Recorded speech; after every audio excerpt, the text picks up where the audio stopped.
Welcome back. I'm Rachel Baribeau.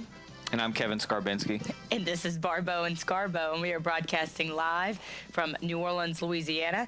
You can also see us today on a lot of TVs, 2 million TVs across a ton of states, including Arkansas, Georgia, Florida, Virginia, Oklahoma, Mississippi, Louisiana, Texas. Need I go on? We're in a lot of homes today, and we're excited through Cox Sports TV. If you want to follow them on Twitter, I do. I'm a big Twitter person. Cox Sports TV on Twitter. Right now, we want to welcome in our friend, a friend of the show, Mr. Izzy Gould. He is an Alabama beat writer with the Mobile Press Register. Izzy, how are you? Good. 2 million homes. How are you trying to make me nervous? She's been doing that to me all day. God. She has to keep throwing that number out there. No pressure. No pressure. No, so that means come correct.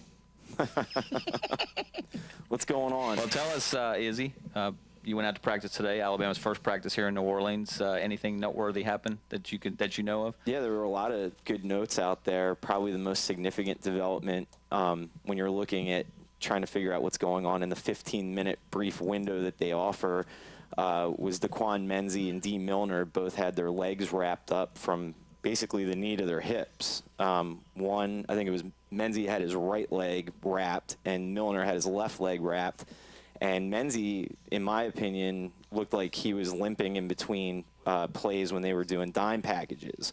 So we have video of that on our website on AL.com. I did a little write-up right after practice on it.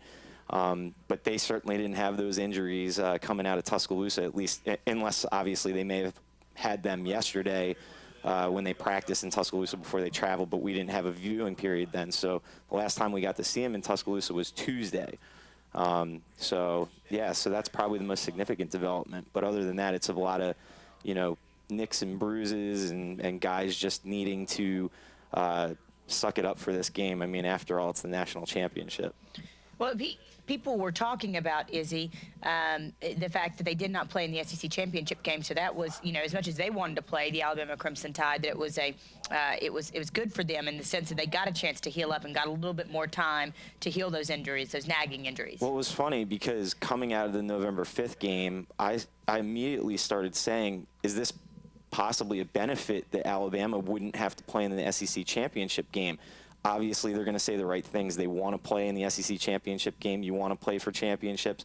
But from a health standpoint, especially what happened to these guys, I mean, Barrett Jones is probably the most publicized injury coming out of the LSU game with that high ankle sprain that he gutted through. And, I mean, I saw him outside of Bryant-Denny Stadium after that game, and he was wearing a boot. He was being helped along by his parents.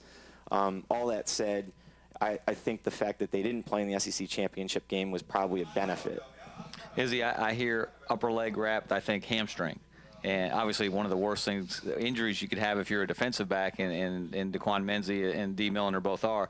How would that impact them if those guys are not 100% on Monday night? Well, they're already reaching deep into the barrel because you got to consider Will Lowry's out for the season, and that's why Vinny Cincinnati's had the opportunity to work his way into the dime package.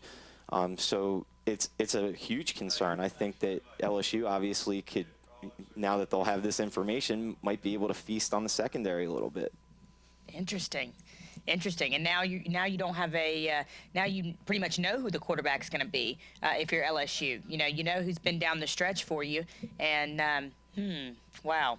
Well, that's one of the key. I think, Izzy, one of the key things for them is going to be, will they go to the passing? Will they use Ruben Randall more? Try to go to Ruben Randall more. Try to go to Russell Shepard more. One of the things that I think you're going to see a different LSU offense, and tell me what you think, because they threw Jordan Jefferson in there because Jarrett Lee was completely ineffective. Correct. So they had to throw him in. He hadn't been the starting quarterback, and now he's known for, he became the starting quarterback then. He's been the quarterback for some time. I expect to see LSU throw the ball a little more early. What about you? I agree, but I'll say this: Alabama's going to prepare for both guys, even though Jarrett Lee hasn't been playing that much down the stretch. I mean, very limited action if you look at his statistics. But Jordan Jefferson also is versatile. I mean, he can run, he can throw, he's got experience, he's got good receivers that he can throw to, and don't discount their backfield either. I mean, they have two really capable running backs. This is a very potent offense. But like you say, if there's any opportunity there to kind of take advantage of the secondary, I think they're going to pounce on it. How's Mark Barron? Is he 100%? Well, that's another issue that we have to talk about, because today he's been limited in contact drills during the viewing period. So he's got a rib injury. Saban described it at one point as a cartilage kind of injury that's very painful for Barron, but nothing that he can't play with.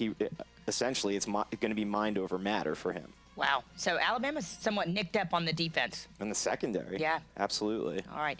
Great stuff, Izzy. Sorry the visit was so short. We do appreciate you coming on, though, and giving a lot of these LSU fans some information that I'm sure they wanted to know. I'm sure there's people doing a dance right now in their homes all over the country if you're an LSU fan. We appreciate you, Izzy. Thanks for having me. All right. I'm Thanks. Rachel Baribeau. And I'm Kevin Skarbinski. This is Baribeau and Scarbo. We'll be right back. Your